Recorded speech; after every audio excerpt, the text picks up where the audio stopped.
Hypatia's light. You live in a time where speaking freely can cost you everything, especially if you're a woman, and especially if your beliefs challenge the powerful. But Hypatia of Alexandria refused to stay silent. Born around 360 CE in Egypt, she rose to prominence as one of the leading thinkers of her time, an extraordinary feat in an age when women were rarely seen in classrooms, let alone leading them. Educated by her father, Theon, a respected mathematician and philosopher, Hypatia quickly surpassed him. She became head of the Neoplatonic school in Alexandria, where she taught mathematics, astronomy, and philosophy to students of all backgrounds, Christian, pagan, and otherwise. She lectured not from behind closed doors, but in public halls and marketplaces, fearless in her pursuit of knowledge and truth. But the Alexandria of her time was shifting, a volatile battleground of religious factions, political tension, and growing fanaticism. Even as mobs raged and factions clashed, Hypatia held firm to reason and dialogue. She believed truth could be reached through logic, not violence. That the human mind, when trained through discipline and clarity, was the brightest light in dark times. She wrote commentaries on Diophantus's Arithmetica and Ptolemy's Almagest, works that clarified and expanded upon complex theories, making ancient knowledge accessible to future generations. Most of these works have been lost to time, but the influence remains. To her students, she wasn't just a scholar. She was a symbol of courage in the face of ignorance, of intellect over fear, of calm, focused brilliance in a world of chaos. Ultimately, that made her a target. In 415 CE, she was murdered by a violent mob, spurred by fear and resentment. But her ideas lived on. And centuries later, Hypatia stands not as a victim, but as a beacon of reason, courage, and the power of a mind unshackled by fear. Stoic leadership, not just in moments of global spotlight, but in quiet acts of courage, resisting fear with clarity and responding to violence with purpose.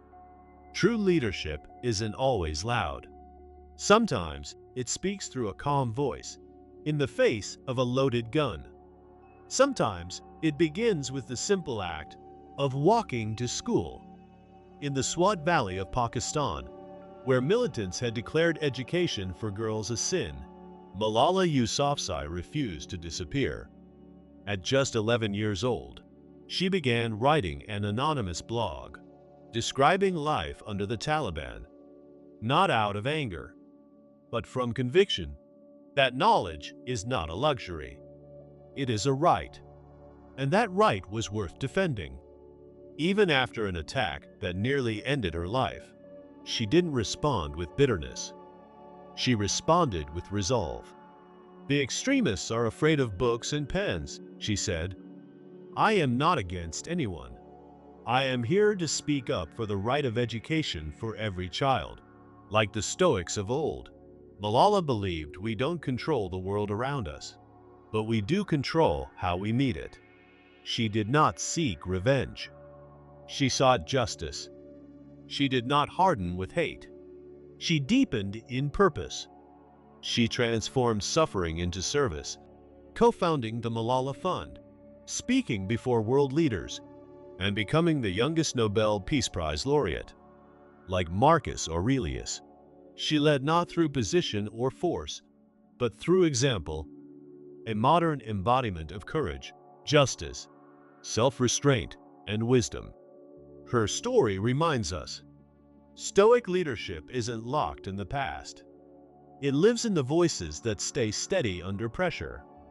It endures in those who rise, not to conquer others, but to elevate all. The Confucian Legacy, as a formal tradition, it evolved and diversified over centuries, but its ethical influence continues to ripple across cultures. Confucianism, rooted in ancient China, has long emphasized the cultivation of virtue, not as a mystical pursuit, but as a practical guide to living with dignity, purpose, and balance. Core to Confucius's philosophy was the idea of Ren, often translated as humaneness or benevolence. He believed virtue begins not with grand gestures, but in everyday acts of respect, humility, and moral clarity. Much like the Stoic concept of practical wisdom, Confucianism teaches that ethical living requires awareness, a commitment to personal growth, and social harmony through discipline and reflection.